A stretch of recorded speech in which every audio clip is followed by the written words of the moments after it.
Ja, Gott segne dich. This is Pastor James Kimani from Christus Haus Allgäu in Immenstadt, Deutschland. Und ich grüße dich heute Nachmittag. Ich habe ein Wort, dich zu ermutigen von dem Herrn. Herr, hilf mir, meine Brüder, meine Schwestern zu ermutigen heute in Jesu Namen. Amen.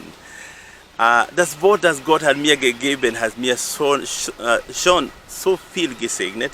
Und ich bin überzeugt, dass der Herr will auch mit dir reden und dich wirklich segnen. Meine Wort unser Wort heute kommt vom 2. Mose, Kapitel 4, Vers 1. Die Bibel sagt, Moses hat zu Gott gesagt, Herr, du sendet mir nach Ägypten. Aber was sollen ich machen, wenn die Leute, die Israel-Leute nicht glauben, dass du hast mit mir getroffen? Was soll ich machen? Was soll ich sagen, wenn für Pharao nicht mehr glauben? Und in 2. Mose Kapitel 4, Vers 2, Gott hat eine wunderbare Frage zu Mose gefragt. Er hat gesagt, Mose, was ist das? Was hast du in deiner Hand? Weißt du, Mose hat diese Stab, ja, Stab für die, eine Hirtestab. Und er hat gedacht, das ist ein normaler Stab. Aber er wusste nicht, dass Gottes Kraft ist schon in die Stab gekommen und dieser Stab hat Kraft. Und in alle seine Leben, in alle seine Dienst, Mose hat diesen Stab benutzt, so viele zu machen. Und alle die Hindernisse, alle Probleme, die vor ihm gekommen, er hat eine Lösung durch die Stab, das Gott hat ihm gegeben. Zum Beispiel, als er ist gegangen nach Ägypten und Pharao hat gesagt, nein, ich kenne Gott nicht und ich will nicht lassen, dass die Israeliten gehen. Mose durch die Stab hat so viele Wunder gemacht, eine nach die andere, bis Pharao hat gesagt, jetzt Israel kann weggehen. Auch wenn sie haben gesagt, wir brauchen aber Silber und Gold, die Ägypter-Leute haben alle gegeben. Aber das war nicht alles. Als Mose und die Israel-Leute sind gekommen und vor ihnen liegt das Rotes Meer und hinter ihnen die Armee von Pharao und die Leute waren schockiert. Sie wussten nicht, was zu tun. Sie haben geschreit. Sie haben Mose gefragt, ob Mose, hast du uns hier gebracht, dass wir hier sterben? Ist dies so, dass war keine Grabe in Ägypten, dass du hast uns hier gebracht zu sterben hier? Aber Mose hat auch zu Gott geschreit. Und was hat Gott gesagt? Gott hat gesagt, Mose, was hast du in deiner Hand? Er hat Mose erinnert, was er hat ihm gegeben. Und Mose hat erinnert und hat seinen Stab genommen und gestrichen. Und die Bibel sagt, ein Weg, eine Straße ist durch das Rote Meer gemacht. Und alle Israel-Leute sind durch die Straße gegangen. Als die Ägypter-Leute haben versucht, dasselbe zu machen, sie waren alle ertrunken in das Rote Meer. Als Mose ist gekommen in die Wüste und die Israel-Leute haben kein Wasser,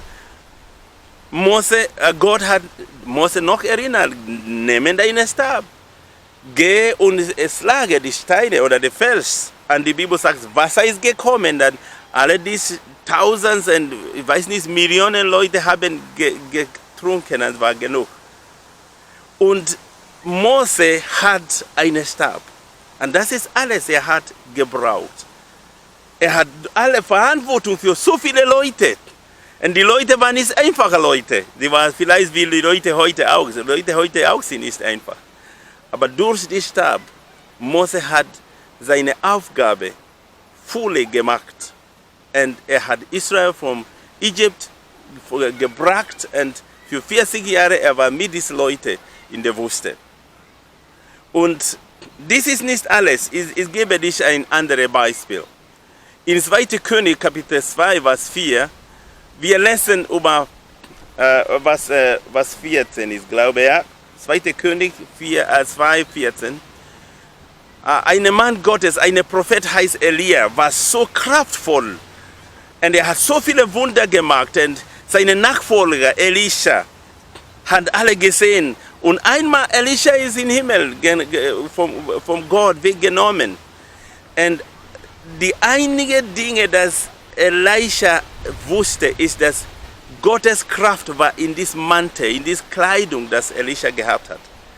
Und Elisha hat diesen Mantel genommen und dann ist gekommen zu der ersten Herausforderung für ihn. Es war die Flüsse Jordan, es war keine Brücke da. Und hat diesen Mantel genommen und hat gesagt, wo ist dieser Gott von Elia? Und hat das Wasser geschlagen und ein Weg ist gemacht durch die Jordan und ist durchgegangen. Und wusste, dass alle Aufgaben, die der Herr hat ihm gegeben, war nie alleine. Er hat einen Mantel, eine Kleidung von Elia. Und ich glaube, das war, wo Gottes Kraft war in diesem Mantel manifestiert. Okay, in dem Neuen Testament vielleicht wir haben keine Kleidung wie Elisha. Wir haben vielleicht keinen Stab wie Mose, aber wir haben etwas. Die Bibel sagt in Markus Evangelium 16, Vers 17 zu 18, Jesus hat gesagt, diese Zeichen sollen folgen die glauben. Nicht nur, wenn du bist ein Glaube, du kannst zu Jesus kommen, aber wenn du nicht glaubst, dann das soll nicht passieren. Aber wenn du glaubst, die Bibel sagt, die Zeichen sollen passieren. Und Jesus hat gesagt, in meinem Namen, sie sollen Dämonen austreiben. In meinem Namen, sie sollen mit anderer Sprache sprechen. In meinem Namen, auch wenn sie Schlange berühren, die Schlange sollen sie nicht töten. Sie sollen auch giftige Dinge trinken und die giftigen Dinge will sie nicht kaputt machen oder töten. Sie sollen ihre Hand über die Kranken legen und die Kranke wird geheilt. Das war die Verheißung von Jesus. Und hat gesagt, die Zeichen sollen folgen die glauben. In meinen Namen. In dem Neuen Testament, wir haben keinen Stab, wir haben keine Kleidung, wir haben einen Namen, der Name Jesus. Und dieser Name hat Kraft. Ich kann dies versprechen. Du kannst in eine Moschee gehen und alle Namen nennen. Du kannst Gott sagen, du kannst Mama sagen, du kannst Corona sagen und Leute will das hören. Aber wenn du sagst in Jesus Namen, diese Leute will wirklich reagieren. Wenn du gehst in das buddhistische Zentrum und sagst, in Jesu Namen, du willst sehen, was du hast nicht gesehen. Überall der Name Jesus hat Kraft heute. Und es ist schade, dass Leute nehmen den Namen Jesus so einfach, manchmal so ein Fluchwort, ja. Ist so einfach, aber der Name Jesus hat Kraft. Das ist, was Petrus gesagt hat in Apostelgeschichte Kapitel 4, Vers 12. Die Bibel sagt, hat einen Mann geheilt, der war krank für so lang. Vielleicht wir anfangen mit Apostelgeschichte 3, Vers 6. Hat diesen Mann getroffen, der Mann war krank, gelähmt, viele Jahre, konnte nicht laufen. Und dieser Mann hat von Petrus und Johannes Geld gebetet. Petrus hat ihm geguckt und gesagt, Silber und Gold habe ich nicht, aber was ich habe, ich gebe dir. In den Namen Jesus, steh auf. Und der Mann, Petrus hat ihm geholfen zu aufstehen. Der Mann ist aufgestanden, gesprungen und in den Tempel gegangen. Und die Leute alle haben bewundert.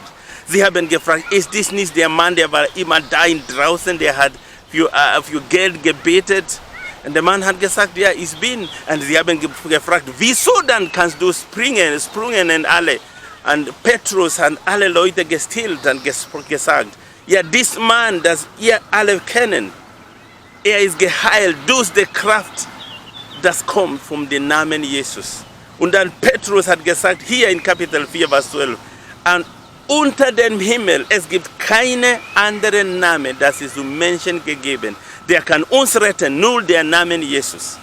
Und das ist meine Nachricht heute, wie Mose einen Stab gehabt hat. Oder wie Elisha einen Mantel, eine Kleidung von Elia bekommen hatte. Du hast auch einen Namen, den Namen Jesus. Nicht der Name Gott, nicht der Name Elia, nicht der Name Mose, nicht katholische Gemeinde, nicht deine Pfarrer. Nein, der Name Jesus. Nur einen Name, der Name Jesus. Dieser Name hat Kraft. Und ich kenne dies von persönlichen Erfahrungen. Ich war in Ungarn als Missionar mit meiner Frau. Und einmal meine Frau war alleine zu Hause. Und Dämonen hat sie angegriffen und versucht, sie zu töten. Sie konnte nicht atmen. Ich war nicht zu Hause. Und sie wusste nicht, was zu tun, aber sie hat erinnert den Namen Jesus und hat diesen Namen angerufen. Sie konnte nicht laut sagen, aber so leise, sie hat gesagt, Jesus! Und als sie hat diesen Namen von ihrem Mund ist gekommen, diese Geister, die haben sie angegriffen, sind verschwunden, sie sind gegangen. Es gibt Kraft in den Namen Jesus. Nicht einmal, nicht zweimal, aber oft wir waren zusammen in Ungarn und wir haben diese Leute, Skinheads, die Leute, junge Leute, die sind in Ungarn und oft auch in Europa, die mogen nicht die fremden Leute. Und wenn du bist schwarz in einem weißen Land, dann sie konnten dich so weit sehen. So, ich kann erinnern, einen Nachmittag, wir waren irgendwo eine U-Bahn-Station und sie sind von überall gekommen und bevor wir haben alle gesehen, sie waren überall. Mit Maske, mit Messer, mit allem gegen uns gekommen. Ich konnte nicht raufen, rennen oder etwas machen, aber ich habe erinnert, dass ich habe einen Namen, den Namen Jesus. Und ich wusste nicht so viel über die ungarische Sprache, aber ich wusste, dass in ungarischer Sprache man sagt Jesus und der Name ist neben Jesus. So ich habe gesagt, Jesus neben. Jesus neben. Das ist ungarisch für in Jesus Namen. Jesus neben. Und diese jungen Leute, sie waren schockiert. Sie haben angefangen, einander zu streiten. Einer hat gesagt, vielleicht diese Leute sind Doktors hier oder so. Und alle sind weggegangen. Und wir haben nur in Jesus neben gesagt. Andererseits, wir waren in einer U-Bahn, ist in der Mitternacht, wir waren in einer Konferenz und wir sind sehr spät zu Hause gekommen. Und einmal, wir haben da gesessen und sie sind von überall gekommen. Sie haben uns von draußen gesehen, wir haben sie nicht gesehen. Und bevor ich habe alle erkannt, was passiert, einer hat mir schon geschlagen mit etwas. Und sofort, ich habe gesagt, Jesus neben, in Jesus Namen. Und hat angefangen, in andere Zunge zu reden. Und ich sage dir, diese Leute sie waren so geschlagen vom Strom, from Electricity. Und sie konnten nicht etwas mehr tun. Und sie wollten rausgehen, aber sie konnten nicht rausgehen, weil der Zug war unterwegs schon. Und der nächste Stopp, die Leute haben schnell rausgegangen und geflieht. Und ich kann sagen, mit Sicherheit, es gibt Kraft in dem Namen Jesus. Manchmal, es kommt ein Unfall, du hast nicht viele Zeit zu sagen. Aber wenn du kannst den Namen Jesus erinnern, das will dich retten. Ich erinnere eine Zeit, wenn in einem Flugzeug, die hat alle Abgeordnete Leute, ja, die Leute vom Parlament, ja, von Kenia, es war in einem Flugzeug. Und als sie sind geflogen irgendwo, das Flugzeug hat Problem gehabt und sie wusste genau, dass jetzt alle geht kaputt, sie will sterben. Und in einem Moment, es waren Leute, die waren da, Muslime, sie haben gesagt, wir sterben, andere haben gesagt, wir machen. Aber es war eine gläubige oder zwei gläubige Leute, die haben gesagt, in Jesus Namen, wir sterben nicht. Und glaube mir, viele Leute sind gestorben, aber diese Leute, die haben Jesus Namen angerufen, sie leben noch. Und sie haben dieses Zeugnis gegeben. Und ich kann sagen, du bist nicht alleine. Gott hat dies, er ist großzügig, er hat dies etwas gegeben wie Mose, wie Elisha. Er hat dies einen Namen, den Namen Jesus. Die Bibel sagt in Psalm 46, Vers 1, sagt, dass der Herr ist meine Zuflucht und meine Kraft. Er ist eine Hilfe, der immer da ist in der Notzeit. Der Herr ist eine Hilfe, der immer da ist. Ich weiß nicht, was dieser Corona-Kreis in dein Leben gebracht oder welche Herausforderung du hast. Die Herausforderung du hast jetzt in deiner Ehe. unter deine Gesundheit, unter Versorgung. Aber ich sage dir, Gott hat diese Hilfe gegeben. Und diese Hilfe ist in einen Namen, den Namen Jesus. Und alle, die werden diesen Namen anrufen, sie werden gerettet sein. Und ich danke dir, ich danke Gott, dass hat nicht uns nur so gelassen. Hat uns Namen gegeben. Aber nun, wenn du glaubst nicht, nur wenn du glaubst nicht, funktioniert nicht. So viele Leute sind Gläubiger, sie können nicht mit anderen Zungen reden, weil sie glauben nicht. So viele Leute sind Gläubiger, ja, aber sie können nicht die Krank heilen, weil sie glauben nicht. Wenn du glaubst nicht, funktioniert nicht. Aber wenn du glaubst, die Bibel sagt, Jesus hat uns einen Namen gegeben. Und durch diesen Namen, du kannst alle Herausforderungen, die gegen dir kommen, überwinden. Und du kannst viele Dinge tun. Und du kannst auch viele Leute helfen. Weil Gott ist großzügig. Hat uns einen Namen gegeben. Einen Namen, nicht zwei, der Name Jesus. Gott segne dich und hab sich in diesen Namen. Die Teufel ist besiegt. Und in Jesus' Namen, du willst alle deine Herausforderungen überwinden. Ich will für dich eine Minute beten. Herr, in Jesu Namen, ich stehe vor meinen Geschwistern und ich spreche deine Wort, wie du hast uns gegeben. Und ich komme gegen alle die Herausforderungen, die gegen sie kommen. Und ich sage in Jesu Namen, alle diese Herausforderungen von der Teufel verschwunden jetzt. Ich spreche Kraft und Sieg in seinem Leben, in ihrem Leben. Und ab heute, Herr, ich sage, lasse meine Schwester, lasse meine Brüder Sieg haben, lasse sie ein Wunder erfahren, lasse sie deinen Namen loben, weil du hast uns Sieg gegeben durch den Namen Jesus. Sei gesegnet in Jesus' Namen. Amen.